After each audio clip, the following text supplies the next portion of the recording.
Good morning बच्चों। कल मैंने आपको ईवीएस का lesson number 11 rooms in a house पढ़ाया था और एक मकान के अंदर कितने तरह के कमरे होते हैं और हर कमरों का कौन कौन सा काम है। इसमें से कई कमरों के बारे में मैंने आपको कल बताया था। कल मैंने आपको बेडरूम के बारे में, ड्राइंग रूम के बारे में, डाइनिंग रूम के बारे में और किचन के बारे में, इन 4 कमरों के बारे में मैंने आपको बताया था कि इनका हम इस्तेमाल किन काम के लिए करते हैं। और आज मैं इस वीडियो में मैं आपको इसके आगे जो बचे हुए कमरे हैं उनके बारे में मैं आपको बताने जा रहा हूँ। तो अब 5वां कमरा जो है वो है स्टडी रूम। स्टडी मतलब पढ़ाई करना, रूम मतलब कमरा मतलब पढ़ने वाला कमरा। तो हर घर के अंदर अमूमन एक कमरा ऐसा होता है जहाँ बच्चे जाके पढ़ाई करते हैं। उसके बारे में लिखता है कि this is a study room. एक कमरे का तस्वीर है, उसमें एक अलमीरा बना हुआ है। अलमीरा में बहुत सारे किताबें पड़ी हुई हैं और 2 बच्चे हैं। डेस्क बना हुआ है, किताबें रखी हुई हैं, बच्चे पढ़ रहे हैं और वही बच्चे कह रहे हैं this is a study room. यह एक पढ़ाई करने का कक्ष है।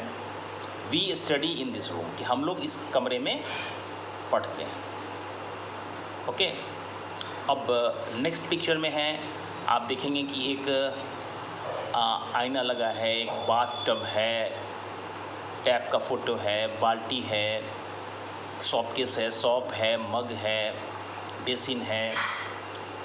वो दिखने से ही आपको लग जाएगा कि ये कमरा किस काम के लिए है। ये नहाने वाला घर है, स्नान घर है, अंग्रेजी में बाथरूम कहते हैं। वो कह भी रहा है कि दिस इज़ ए बाथरूम। यह एक स्नान घर है, नहाने का कक्ष है। वी टेक बाथ हियर, हम लोग यहाँ पे स्नान करते हैं। तो आपके घर के भी बाथरूम में लगभग इस तरह का ही सीन होता है। एक मिरर होता है, एक बेसिन होता है, टैप तो होगा ही होगा, बाल्टी होगा ही होगा, बकेट, सॉप, मग, शावर का भी फ़ोटो दिया गया है। एक हैंगर दिया गया है जिसके ऊपर आप अपने कपड़ों को डालते हैं। हर बाथरूम में बाथटब नहीं होता है, ये बात भी सही है, लेकिन बाथटब बहुत सारे बाथरूम में लोग अपने शौक़ से बनवाते हैं। तो बाथरूम का काम हमें स्नान करने के लिए होता है, जिसका इस्तेमाल हम स्नान करने में करते हैं। अब लास्ट पिक्चर जो है उसको आप देखेंगे तो उसमें देखेंगे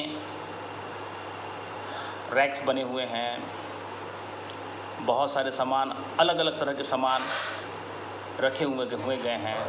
ड्रॉस के अंदर भी हैं, ड्रॉस के बाहर भी दिखाई दे रहे हैं, ज़मीन पे भी पड़े हुए हैं। और उसके बारे में लिखा जा रहा है कि this is A store room. यह एक स्टोर रूम को हिंदी में बोलेंगे जहाँ पे आप अपने सामानों को जाके रखते हैं। ठीक है, स्टोर मतलब जमा करना। We store our extra thing in it, कि हम जो हैं हमारे घर में जो भी कोई ज़्यादा वस्तु होती है या फालतू चीज़ें होती हैं जो अभी फ़िलहाल हमारे काम का नहीं है, बाद में हम उसका इस्तेमाल करेंगे, वो चीज़ें जाके हम इस स्टोर रूम में स्टोर करते हैं, जमा करते हैं। ठीक है, तो आपने अब तक मैंने आपको एक मकान में कितने कमरे हो सकते हैं मैंने उसके बारे में बताया। एक bedroom, drawing room, dining room, kitchen, study room, bathroom, store room, ये 7 कमरे के बारे में मैंने आपको बताया। अमूमन यही 7 कमरे हो सकते हैं। अब देखिए बी बस एक लाइन है आपके लिए ऊपर में, table manners are the manners which you should follow when you are sitting at the dining table and eating your food. ये कह रहा है कि जब भी आप डाइनिंग टेबल पर बैठकर अपने परिवार के सदस्यों के साथ या लोगों के साथ बैठ के आप खाना खाते हो, तो आप जो हैं वहाँ पर कैसे बैठा जाता है, सलीके से बैठा जाता है, खाना कैसे लिया जाता है, कैसे खाया जाता है, कब उठा जाता है, ये सब बातों को आपको जानना होगा, ठीक है। और Jenny wants to know, Jenny ये जानना चाहती है, क्या जानना चाहती है? We can put wire mesh on doors and windows to keep out mosquito and insects. Jenny ये जानना चाहती है, हालांकि आंसर लिखा ही हुआ इसमें, खिड़कियों में और दरवाजे के बाहर लोहे की पतली पतली तारों वाले जाली को लगाया जाता है ताकि घर के अंदर मच्छर और कीड़े मकोड़े का प्रवेश न हो। आपने कई घरों में देखा होगा, शायद आपके घर में भी ज़रूर लगा होगा, कम से कम खिड़की पर तो ज़रूर लगा होगा। खिड़की के बाहर से लोहे की पतली पतली जाली आती है जिसे लगा दिया जाता है, रोशनी और हवा दोनों आपको आएगी, लेकिन बाहर से न कीड़े आ सकेंगे न मच्छर आ सकेंगे। और कई मकान ऐसे भी होते हैं जिनके दरवाजे के बाहर एक दूसरा दरवाज़ा होता है जो पूरा लोहे के पतली जालियों का बना हुआ होता है। उससे क्या होता है कि आप दरवाज़ा खोल भी देते हैं तो वो दरवाज़ा आप बंद रख सकते हैं ताकि रोशनी और हवा आए, लेकिन कोई कीड़ा या मच्छर आपके घर के अंदर प्रवेश ना कर सके। कई घरों में मैंने लगा हुआ देखा है, हो सकता है आपने भी देखा होगा। तो ये आपका चैप्टर था rooms in a house home, ठीक है। तो अब ये चैप्टर यहाँ समाप्त हो गया है। कल जब मैं आऊँगा तो मैं आपके लिए इसके क्वेश्चन आंसर भी आपको मैं दूंगा, और आपके बुक में 43, 44 और 45 ये 3 पेज पर आपके लिए काम है जो वो भी मैं आपको करके दूंगा। ऐसे मैं बच्चों से ये कहना चाहूँगा कि आपके लिए एक होमवर्क मैं देता हूँ। अब मैं थोड़ा थोड़ा काम रोज़ मैं दूंगा आप लोगों को, अलग से देता तो मैं रोज़ ही हूँ शेयर करने के लिए, वीडियो बनाने के लिए, लर्न करने के लिए, लेकिन अब मैं थोड़ा अलग भी दूंगा।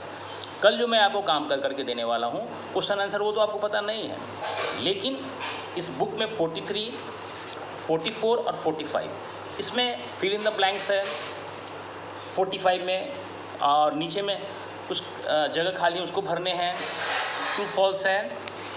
44 में टिक मार्क करना है आपके लिविंग रूम में क्या क्या होता है, और यहाँ पर मिसिंग वर्ड लिखना है, आपको मैच करना है।